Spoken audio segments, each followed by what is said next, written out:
You need to lean on the power of the Lord to plague them until they capitulate. You need to look at, listen, if the Lord had killed the firstborn children of Egypt first, Pharaoh might have still pursued God's people, especially because y'all killed my child. But you see, when after you've endured boils and frogs and locusts and bad water and random strange darknesses and animals dying and basically trade and industry, your whole country coming to a standstill, when after you've endured all that and when you look around it's a desolate wasteland, and then over and above it now your child is dead, God knows how to pile on pressure, do you understand? Until the last thing that is going to make you tip over like a domino. God knows how to sequence, order, punishments in a way that is going to culminate in his ultimate victory.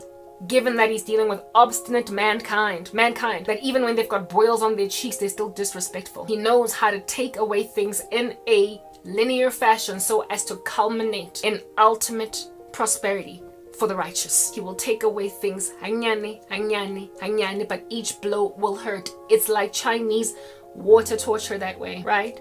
Like if you know, or if you ever have endured Chinese water torture, I would certainly hope you've never endured it. What are you, like a CIA agent or what? Okay, are you like a mole for the government? That's the only time that you would ever endure stuff like that.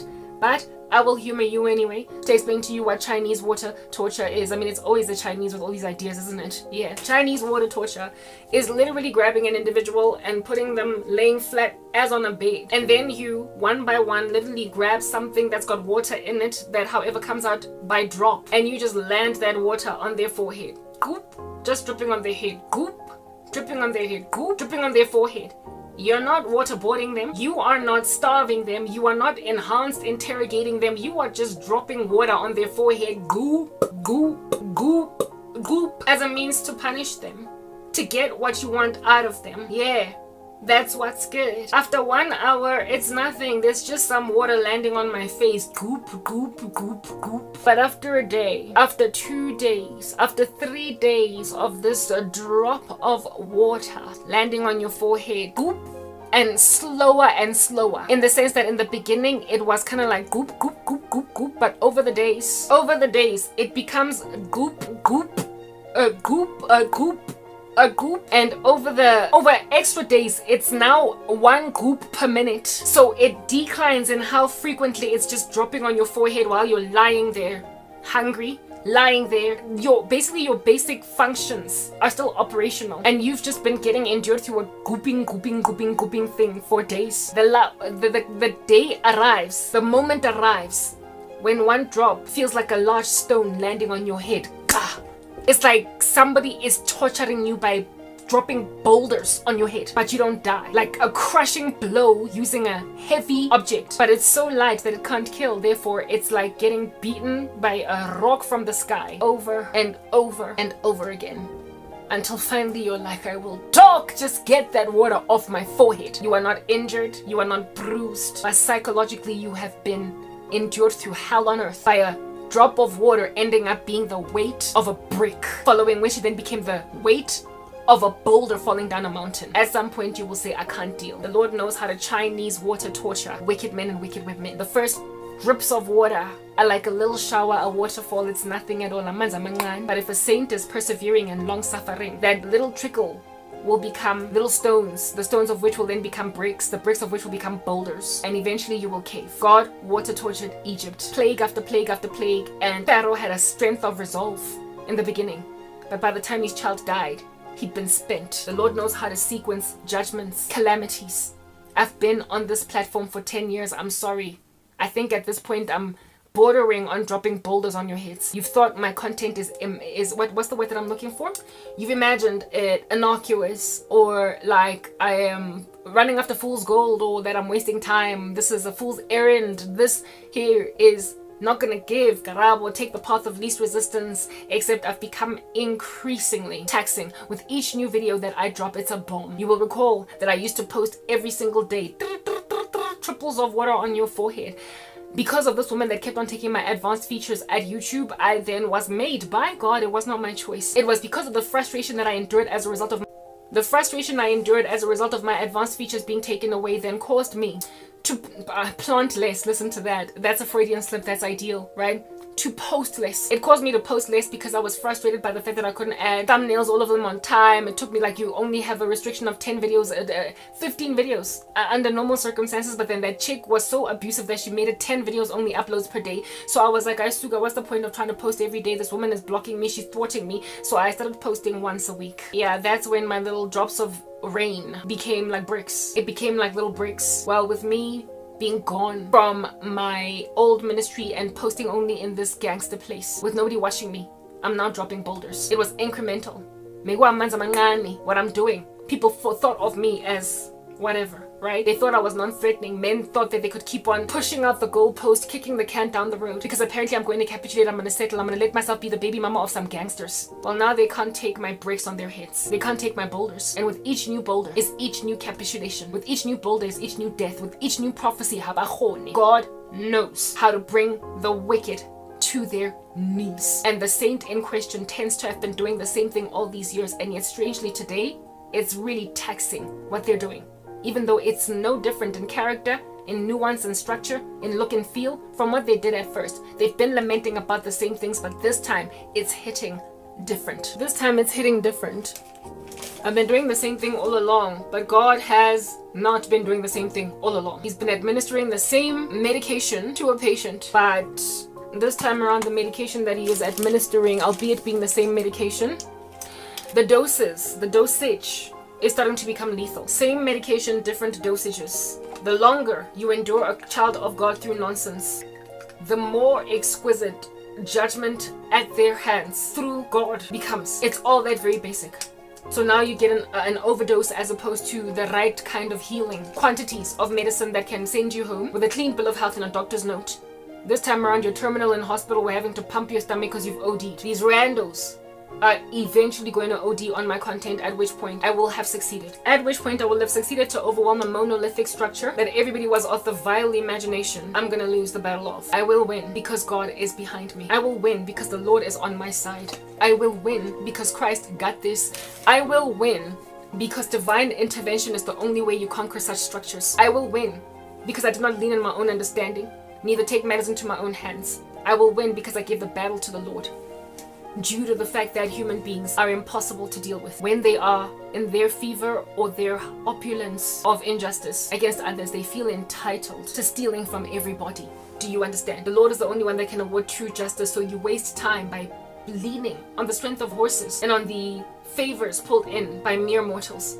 People will always disappoint because individuals in the streets are obstinate. So going back then, I know I am long winding, but I am eventually going to get to the point that I need to get to. Going back to 4 a.m., I went from praying up to 4 a.m. to enduring such a violent spiritual war that I realized that these people have learned my ways, my habits, they have trained themselves, my nuances. I have been targeted by occult organizations because I don't have a job. And so I saw it fit to use that as a benefit to pray at times when jobbed people, employed people can't. I stayed awake in the wee hours of the morning all night long. I prayed literally all night for years and only slept at 4 a.m., 4:30 at the latest. They caught on to that, discovered that Lomuntu agalali, and we do our dingy stuff at night. So she is perpetually standing in the way. So what we're gonna do is ramp up the numbers of us that are all up in her grill and taking turns like working shifts. We will then also spread this out to pretty much the rest of the morning. Largely these praying saints are done by 3 a.m., 3:30. This chick is pushing till 4. Fine, we will then push until the sun rises. When the sun rises, when people wake up from like 5, 6, the first thing they do if they're born again is get on their knees, sometimes even before they brush their teeth. That's what I used to do. I would literally slip off my bed, like fall off, like the way that I used to discipline myself into praying in the mornings. I knew that if I went and took a shower, brushed my teeth and did all that, got all dressed up, I would be lazy to get down on my knees and pray in the mornings. But I determined to pray every morning. I determined to pray every morning for at least an hour before I go to work because I had to lay forth a beautiful foundation for the day, right? I would pray every day, but because I knew that I wouldn't do it after showering, I would literally fall out of bed, like glide, like slip out. Like, you know, have you ever fallen off your bed from tossing and turning at night thinking that you're ensconced in a cot like a baby, but because you don't have railings next to your bed like a baby, you just go bah, on the floor, and that's what wakes you up? Especially when you had been drinking the night before. Yeah, I've fallen off my bed maybe like twice in my life, and even then the way that you fall off the bed, you don't land on the floor. Gravity will have it such that you suddenly wake up when you are no longer stable. And so you wake up and your one leg is out and you hold on to the whole bed like that, and then you push yourself right back into the corner of your bed. And so you push yourself right back into the center of your bed, or the corner, the farthest corner that's close to the wall, so you don't fall out. Especially when I was a child on the come up, right? We used to have these 3/4 beds that was really small, because apparently children need such tiny beds, right? Yeah. Back when I was in primary school, I don't know how many times I fell out of my 3/4 bed. It was so lean, so narrow, and I sleep like a sprawled spider that I woke up so many mornings, so many middle of the nights, properly my body about to fall off the bed, and then type setup thing. Well, I would get out of bed like that, but instead of me stopping myself from getting all the way out, I would allow myself to roll on the floor. But I would slip out like like the way that a trickle of water would slide down a glass, slowly but surely, until it's on the floor. Yeah, that's how I used to get myself out of bed. This would be me lying down, and then it would be time to wake up, and I would get down. This would be me sleeping facing maybe up or the side. I would then get on my back with my stomach against the bed, take out my left leg, and then drag the rest of my body down like that to a kneeling position. Then I would pray, drunk out of my mind with sleep, until the Spirit of God catches up and wakes me up once and for all. That's how I used to pray back before I lost my job, right? There are Christians who do that. They slip out of bed like water trickling down a glass of water, a glass landing at the floor there and just staying for an hour before they take a bath, before they even brush their teeth, before they do anything. They're prayerful. And this activity across Johannesburg, South Africa, and the world at large happens when the rooster crows. It happens when chickens start to cackle in the mornings to wake people up. It happens when alarms go off. It happens before people take baths, and it happens at around 5:30, largely in the mornings. 6 maybe 5 a.m. Let's say from 5, the grandest majority of South African Christians are slipping out of bed to enter into prayer. This is when all cult activity needs to now stop, because it's useless. Morning prayers by saints happening across the board because they have just woken up make it impossible for the occults to keep on with their occult activity past a certain time, right? And this time is around 5 a.m. to 5:30, because the more they pop up, the more they wake up these saints, the more difficult it becomes to maintain a satanic ritual. That's why they gotta stop by 3 a.m., 3:30, 4 at the latest. I used to sleep at 4, but then I realized they're pursuing me, and so they stretched out the freaking goalpost, and they said most South Africans, most Johannesburgans, most people in that general geographical location bavuka ngaboma 5:30, so we can afford to push our chanting and our grunting and our rituals up to that stage. Once the sun starts to crack up, once most people are waking up, once it's like 6 a.m, they can't. During the day, their rituals are useless, because people do all different kinds of religious activity, faith activity all day long.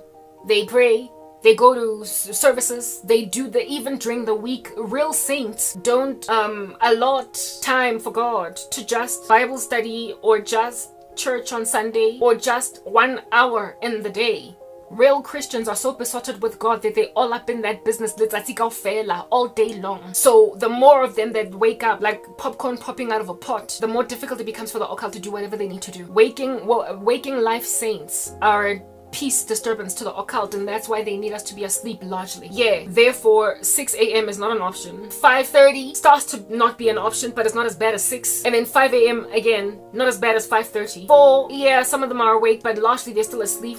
4:30, still asleep. 5, it starts to become, yeah, you get you understand what I'm saying, right? Yeah. So in the spirit of avoiding morning prayer, however, obliterating me and what I'm doing, they then spread it out, and I could feel it. They spread it out.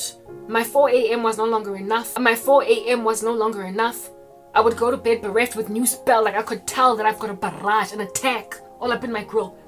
Before at which point, one particular fateful day, I made a decision that I get idea and I'm not going to be okay unless I pray past this. So I pushed, and at the time I pushed by watching another thing, like an episode, like back-to-back shows, like I think it was House MD that I was watching on Netflix. Because the show was so engaging, I decided that I'm gonna watch another episode, and then another episode, until I'm broken past it, until I've broken through. I was just too broken, and there was too much spiritual war. I could tell that I was held hostage still by this thing. And this prayer session went from the 4 a.m. that I was intending to sleep to 4:30. By the time I got to 4:30, I had paused what I was watching on House and listened to just myself and allowed myself to be in a spirit of prayer, where receiving understanding from the Holy Spirit as to the nature of the spiritual war of the battlefield. I was then also able to target that and pray against it. I get dreams, I get visions a lot, words of knowledge.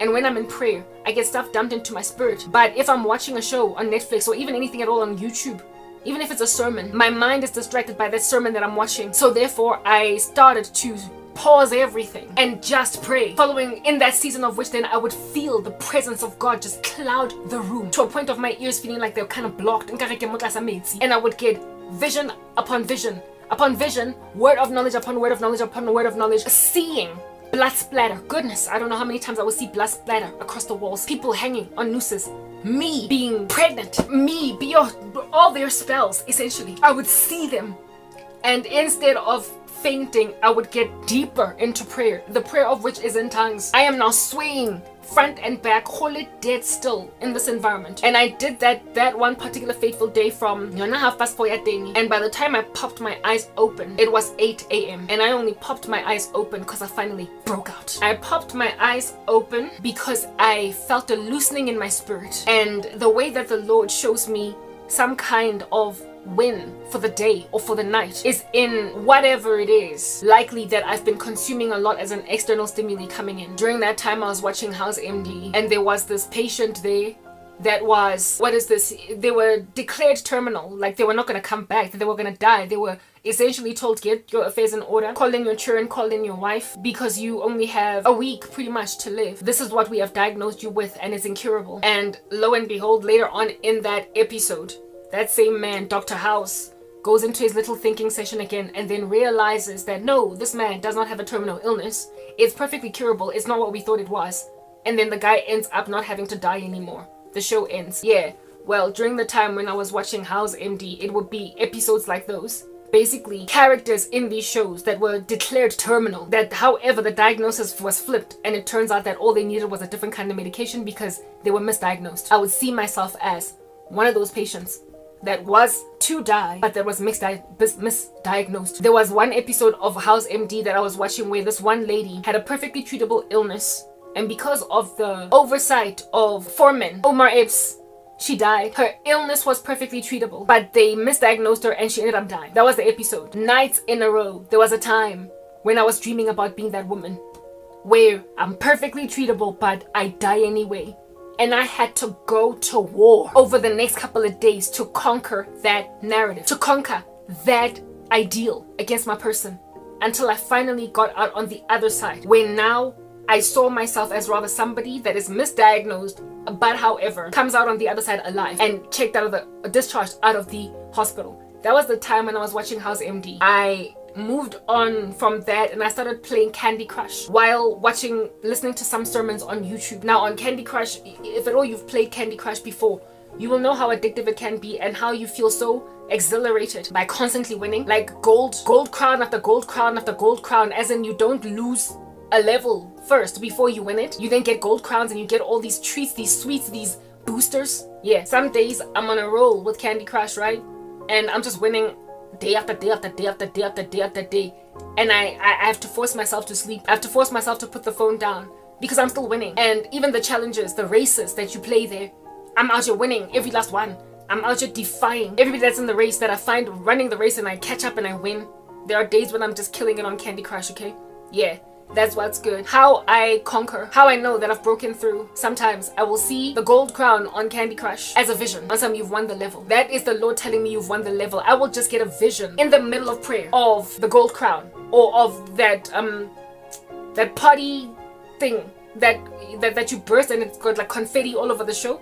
Yeah, when you win a level of Candy Crush, that party thing goes off too. I would then get literally a vision of that party thing going off, with the Lord telling me, you've broken past a particular barrier to entry. You have broken a particular spell. And not only do I get the vision, the what do you call this? The symbolism that God uses from my daily life to help me understand that I've broken through with something I'm editing. That's why my hand is back there. Not only will I get the symbolism in a vision, but it will come with the requisite feelings. I feel it in my finger. When I break through, I feel it in my toes. You will literally feel it because listen, entities, when they're all up in your grill, will induce feelings that are not from you, in you, and a whole bunch of doubt. So you will feel foreboding. You will feel despair, melancholy. You will feel like nothing is coming. You will get so overwhelmed by emotions that are not yours, but that feel like they're yours. That the only apparent option is to just realize that you're not going to win. Give up, man. You're not going to. Come on, Joe. Your life is flying right by your nose. I don't know how many times I've had visions of the dude in the US being like, hurry, hurry, hurry, hurry. In other words, pakisa before you age and are no longer viable to marry or have children. Hurry, hurry. He's always saying hurry in my visions and in my dreams. Sidlaila. I can't stand him. Yeah. Well, those feelings of foreboding and that spirit of pakisa, hurry, hurry will suddenly be lifted off me. I will no longer feel the pressure to hurry. I will no longer be scared that I'm beleaguered irrecoverably. I will no longer feel like this is not going to end well. The despair that you feel, the despair that you feel in this season lifts. It lifts, you guys. I'm kidding. It lifts. So you feel different right next to, if at all you get dreams and visions, right next to the vision or right next to the dream. You will feel that you are set free. At which point, on those days when I can tell that I've broken through, I sleep swimmingly. I sleep like a baby. But on the days when I'm forced to sleep because I can't stay awake 24 hours, I will be too exhausted to push and then they're gonna get me. Do you understand? I need my rest. And when I rest, it has to be during the day when I am covered and protected by the sun. When I'm covered, they're like vampires that way.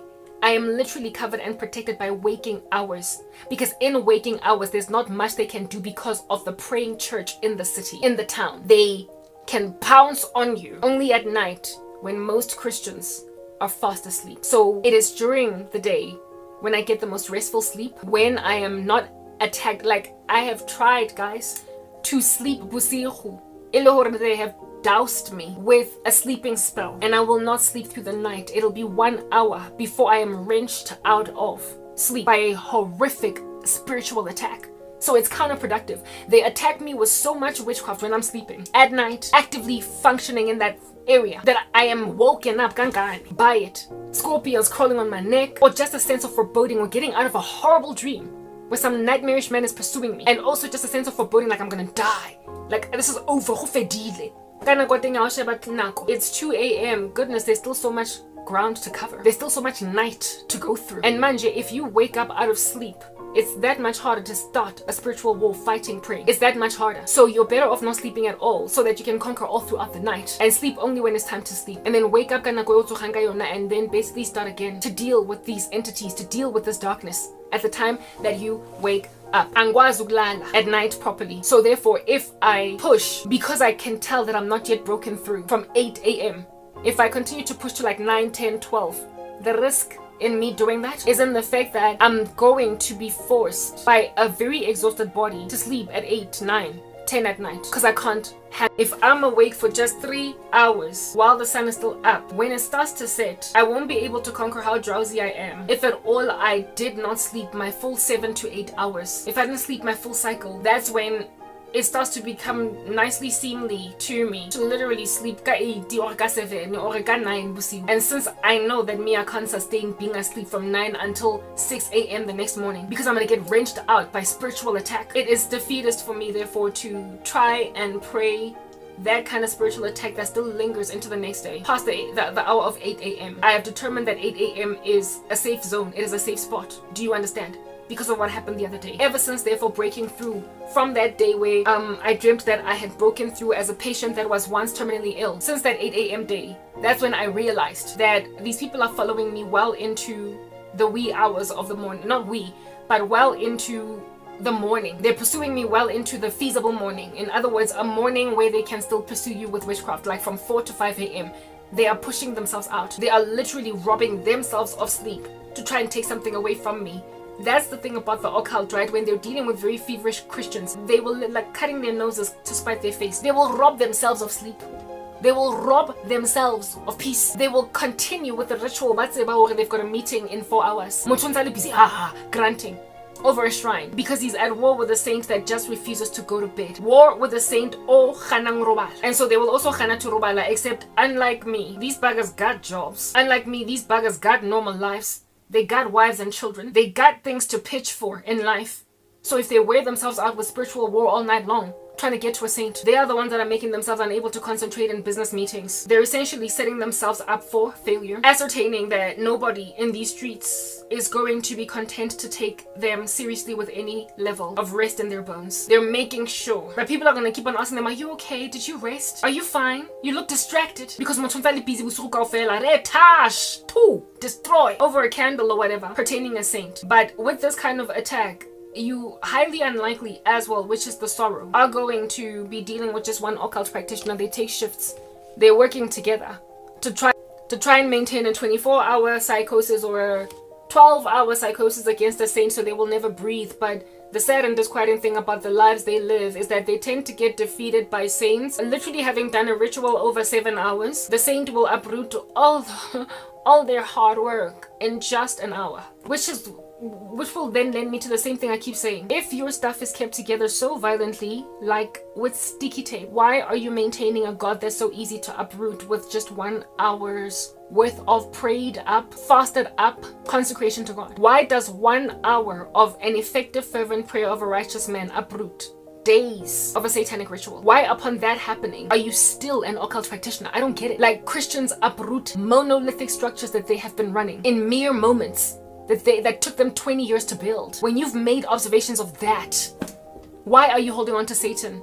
It's because the God of this world has blinded the minds of unbelievers. You are maintained in your calloused state despite observing that Jesus Christ is Lord. So at this point, when you die in your sins proper, you had it coming, okay? You had all that hellfire and brimstone coming. You had that suicide coming. You had that sudden aneurysm coming. That sudden coronary episode coming. You deserve to just suddenly go to hell, dog, because but anyway, let's move past that thing.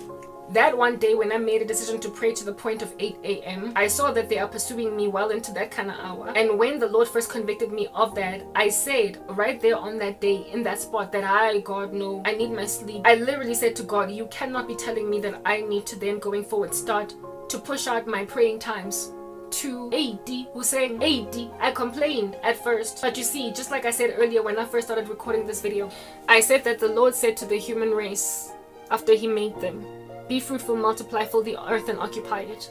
When the Lord gives you an instruction to do something, he is amazingly also able to give you enablement to achieve it.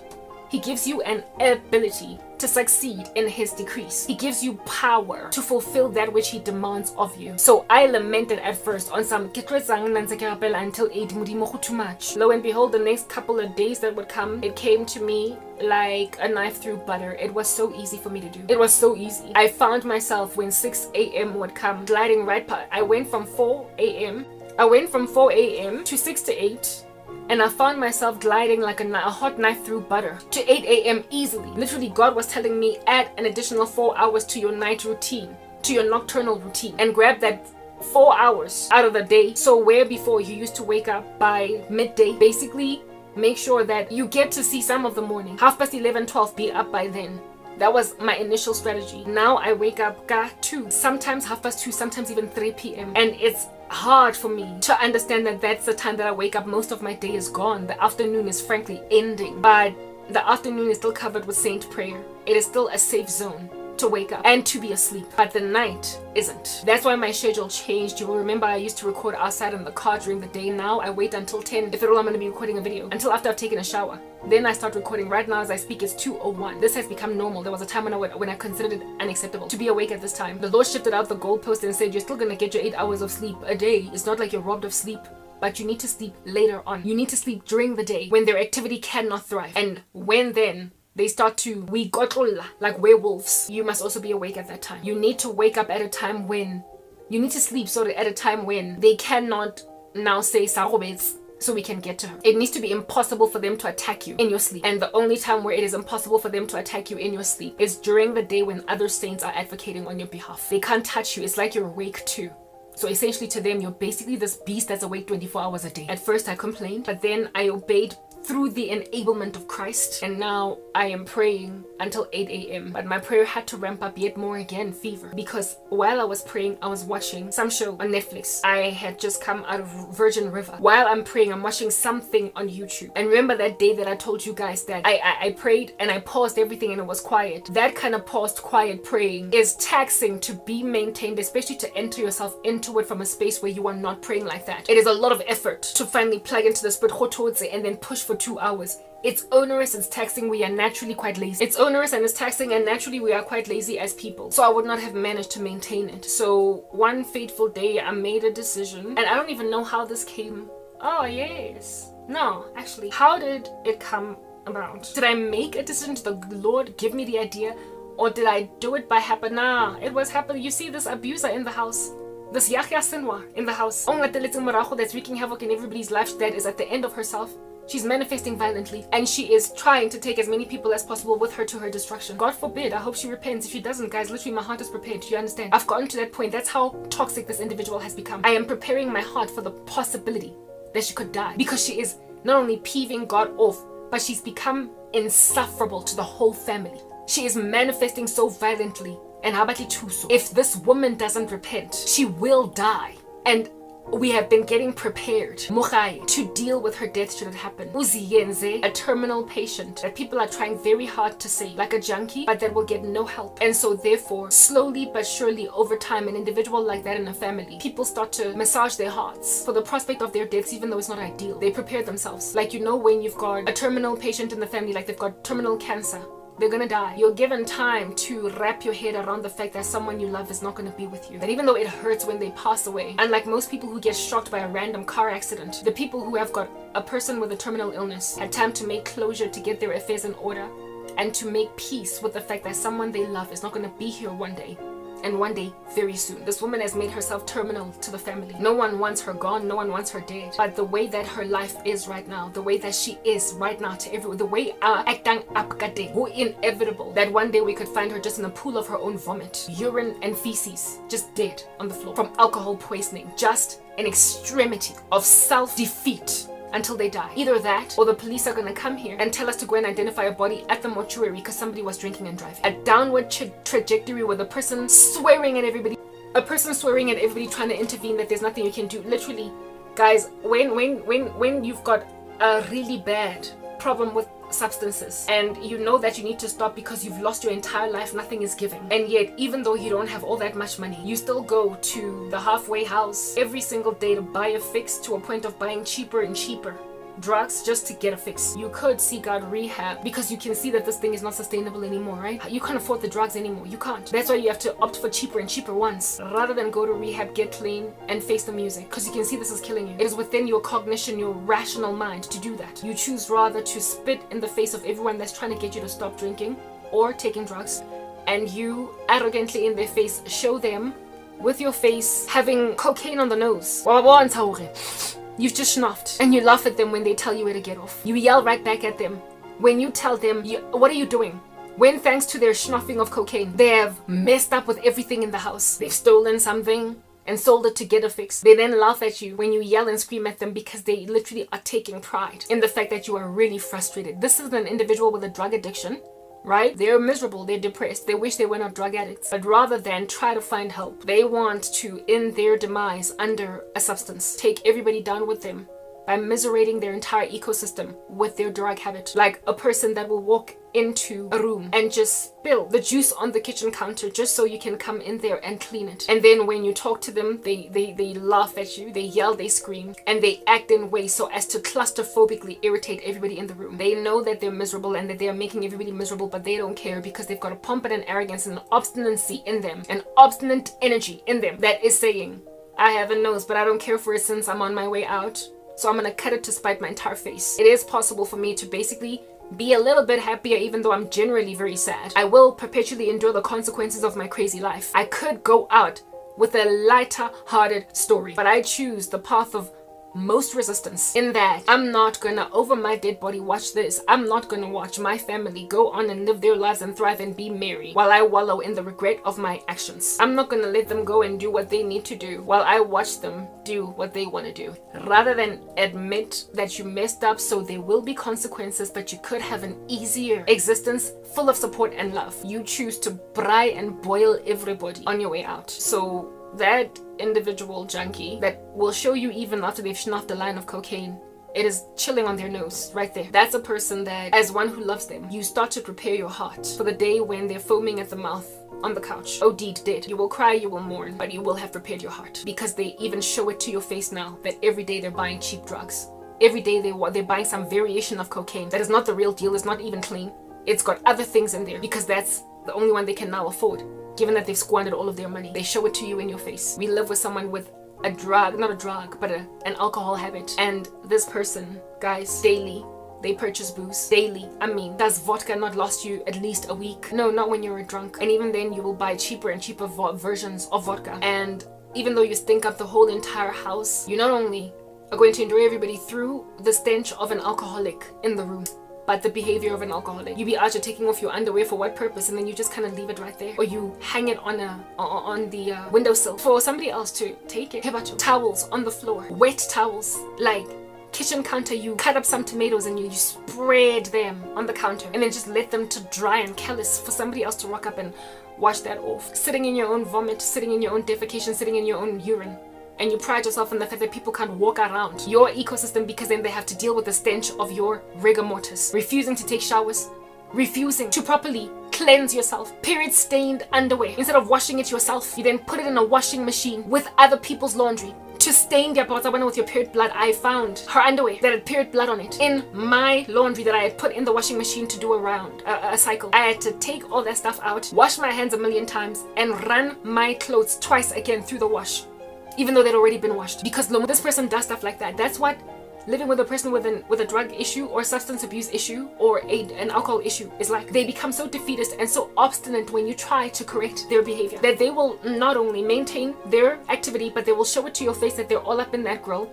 And then everything else that can totally annoy you, they will do it. I made mention the other day of how it is that a person will literally grab a spoon, eat out of it, and then go back to this kitchen drawer for spoons and grab another spoon to eat the second scoop of rice, and then another spoon, so that by the time they're done, they've used six spoons for the sake of creating dishes for people. That level of spite.